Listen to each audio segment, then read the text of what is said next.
Hello বন্ধুরা, তোমরা সবাই কেমন আছো? আশা করি ভালোই আছো, সুস্থ আছো।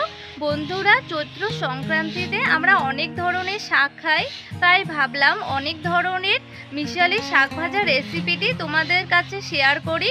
তোমরা সবাই পুরো রেসিপিটি প্রথম থেকে শেষ পর্যন্ত দেখতে থাকো। বন্ধুরা, এখানে শাকের মেলা বসিয়ে দিয়েছি। এখানে 21 রকমের শাক আছে।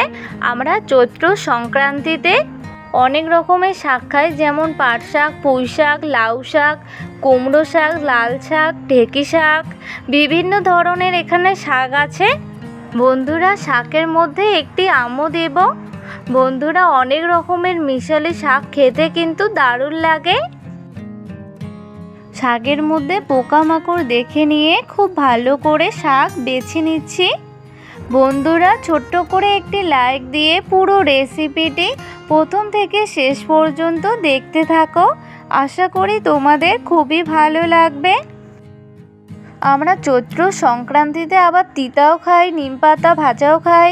বন্ধুরা, তোমরা চৈত্র সংক্রান্তিতে কি কি করো অবশ্যই কমেন্টে জানাতে ভুলবে না।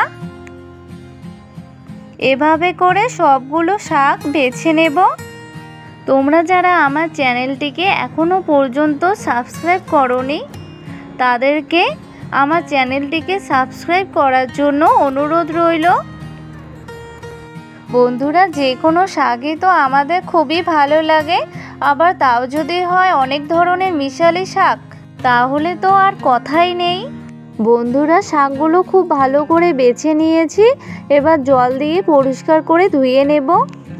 অনেক কয়েকবার জল বদলে শাকগুলো একদম পরিষ্কার করে ধুয়ে নিয়েছি। এবার কড়াইতে দিয়ে দিব সরষের তেল।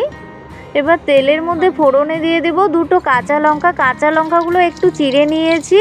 এবার এখানে দিয়ে দিব থেতো করে রাখা কয়েকটি রসুনের কোয়া, আর দিয়ে দিলাম হাফ চা চামচের একটু কম কালো জিরে। এবার নেড়ে নিয়ে হালকা ভেজে নেব। কাঁচা লঙ্কা, রসুন আর কালো জিরে হালকা করে ভেজে নেওয়া হয়ে গেছে। এবার পরিষ্কার করে ধুয়ে রাখা শাকগুলো দিয়ে দিচ্ছি। এবার শাকগুলো খুব ভালো করে নেড়ে নেব। এবার এখানে পরিমাণ মতো লবণ দিয়ে দিলাম। এবার শাকগুলো খুব ভালো করে নেড়ে নেব। এবার থালা চাপা দিয়ে 4 মিনিট জাল করে নেব। 4 মিনিট পর ফিরে আসলাম। এবার থালাটা তুলে নিলাম। দেখো বন্ধুরা, শাকগুলো কতটা কমে এসেছে। এবার নেড়ে নেব। নেড়ে নিয়ে আরও 5 মিনিটের মতো জাল করে লাউয়ের ডাঁটা আর পুঁই শাকের ডাঁটাগুলো আর শাক খুব ভালো করে সেদ্ধ করে নেব। বন্ধুরা, 5 মিনিট পর ফিরে আসলাম। শাক আর শাকের ডাঁটাগুলো খুব ভালো করে সেদ্ধ হয়ে গেছে। এবার নামিয়ে নেব। বন্ধুরা, 21 রকমের মিশালি শাক ভাজা রেসিপিটি তোমাদের কেমন লেগেছে অবশ্যই কমেন্টে জানাতে ভুলবে না। এই মিশালি শাক খেতে কিন্তু আমার দারুণ লাগে। বন্ধুরা, অনেক ধরনের এই মিশালি শাক ভাজা পাতে থাকলে আর কিছুরই দরকার হবে না। এই শাক ভাজা দিয়েই এক থালা ভাত নিমেষেই শেষ হয়ে যাবে। তোমরা অবশ্যই বাড়িতে একবার এইভাবে ট্রাই করো। বন্ধুরা, আমার রান্নার ভিডিওগুলি দেখে তোমাদের যদি ভালো লেগে থাকে, তাহলে রান্নার ভিডিওগুলিতে লাইক, কমেন্ট এবং শেয়ার করবে, এবং অবশ্যই চ্যানেলটিকে সাবস্ক্রাইব করবে।